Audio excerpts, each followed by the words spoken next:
La page des sports de Lise Loretia et ce soir nous avons un invité exceptionnel, Yacine Idriss Diallo, le tout nouveau président de la Fédération ivoirienne de football. Bonsoir, soyez le bienvenu au Journal Afrique. Bonsoir Lise Laure. Bonsoir. Alors ce soir on va explorer ensemble, tous les trois, les projets et les défis du football ivoirien. Alors on va commencer par une question un thème dont on parle beaucoup à Abidjan en ce moment, c'est le nouveau sélectionneur Jean-Louis Gasset. Alors il a dévoilé sa première liste, notamment les joueurs qui vont affronter la Zambie et le Lesotho.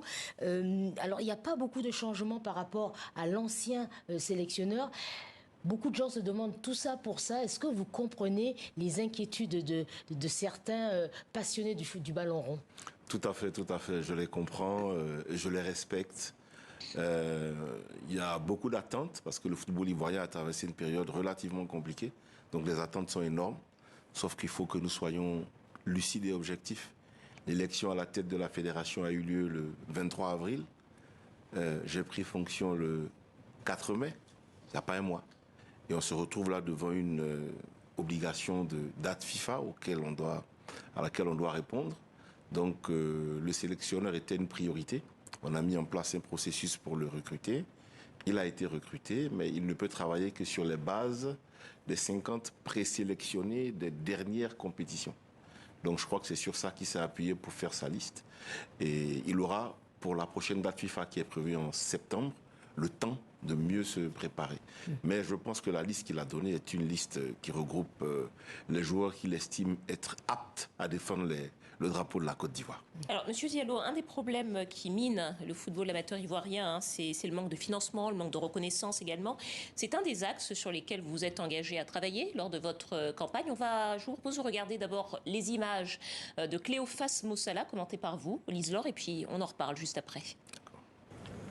Ici, pas de vestiaire. Les joueurs s'habillent sur les herbes folles qui envahissent les abords du stade. Sur une aire de jeu dégarnie et avec des équipements sportifs désuets, sans broncher, les footballeurs amateurs du Real d'Afrique répètent leur gamme, mais certains sont démotivés. C'est un peu décourageant de ne pas avoir des championnats de jeunes en Côte d'Ivoire, qui est un grand pays. Depuis près de 2 ans, le championnat des jeunes est à l'arrêt. Une situation difficile à gérer pour les entraîneurs des quelques 400 clubs du football amateur en Côte d'Ivoire. C'est vraiment pas facile de garder les enfants, voilà, parce qu'il y en a qui se laissent prendre par le découragement. On essaie de faire le forcing, et comme nous-mêmes, on est des passionnés, donc on les amène à chaque fois à comprendre qu'ils peuvent arriver. Chaque année, les clubs amateurs perdent leurs meilleurs joueurs au profit des divisions d'élite, mais en retour, elles ne perçoivent aucune indemnité de formation. À cela s'ajoutent des frais d'inscription pour participer au championnat d'un montant de 250 000 francs CFA, soit plus de 380 €. Pour les dirigeants, c'en est trop.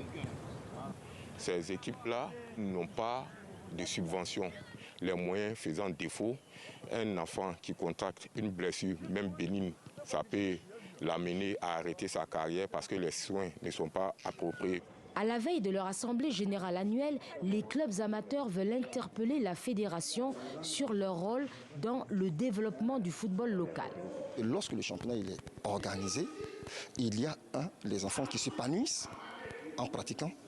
Il y a des devises qui rentrent dans les localités où les clubs jouent, parce qu'il faut payer les hôtels, il faut payer le transport, il faut payer la nourriture.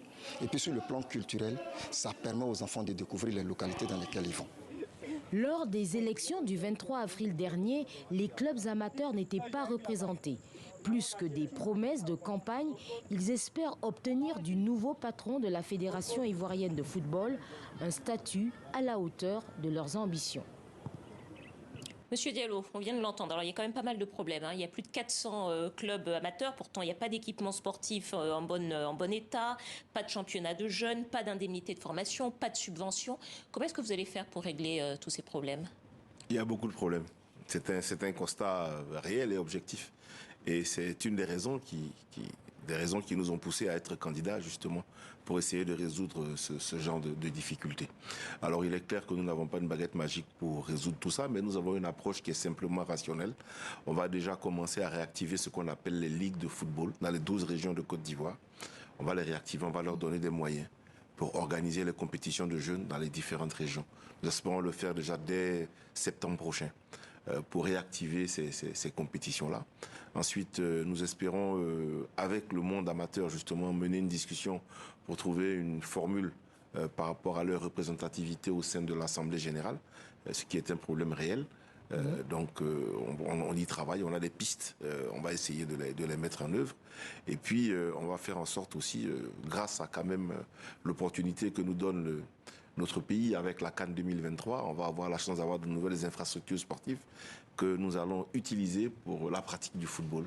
Et nous avons obtenu l'accord de principe de nos autorités de nous accompagner dans, je dirais, ce qu'on appelait un plan Marshall du football ivoirien, avec la réalisation d'un certain nombre d'infrastructures dans les zones où il n'y en a pas, où on pourra donc avoir des compétitions de jeunes pour les jeunes filles et les jeunes gens à partir de l'âge de 13 ans, pour pouvoir vraiment relancer cette activité. Parce que fondamentalement, dans nos pays, en Afrique en général et en Côte d'Ivoire en particulier, on aime le football et beaucoup d'enfants voient leur avenir à travers le football. Donc il ne faut pas briser ces rêves-là, pour au contraire les aider à les réaliser. Alors justement, là, on parlait du foot amateur, mais pour les divisions d'élite, c'est-à-dire la D1 et la D1, il y a aussi de nombreux problèmes. On constate que tous les clubs, même ceux de province, s'entraînent à Abidjan. Il y a comme une pénurie de stades. Comment est-ce que vous comptez y remédier? Parce que les équipes viennent pour éviter de payer le transport, parfois parce que les routes sont aussi pas en bon état. Comment vous allez faire pour qu'on puisse jouer dans des stades dont la plupart aujourd'hui sont quand même fermés? Effectivement, on a ce souci-là du regroupement de la plupart des clubs à Abidjan. Bon, ce sont des soucis que nous traînons depuis la crise que la Côte d'Ivoire a connue. Il y a eu un exode sur Abidjan de la plupart des activités footballistiques. Mais je vous parlais de la CAN. La CAN est un formidable objet et une formidable opportunité pour nous tous parce que l'État de Côte d'Ivoire et son président de la République, le président Alassane Ouattara, ont investi plus de 1 milliard de dollars en Côte d'Ivoire dans les infrastructures sportives, les stades, dans les routes, dans les hôpitaux, dans je dirais, des hôtels.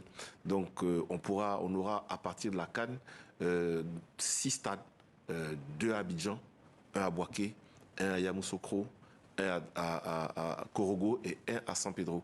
Déjà, à partir de là, les clubs de ces villes vont rejoindre ces villes et jouer. Donc, on devrait avoir une meilleure représentativité. Merci beaucoup. On suivra donc tout ça avec beaucoup d'attention. Je fais confiance à Lise-Laure pour ça. Merci. Yacine Idriss Diallo, président de la Fédération ivoirienne de football. Merci à vous, Lise-Laure. Merci. À demain. Merci.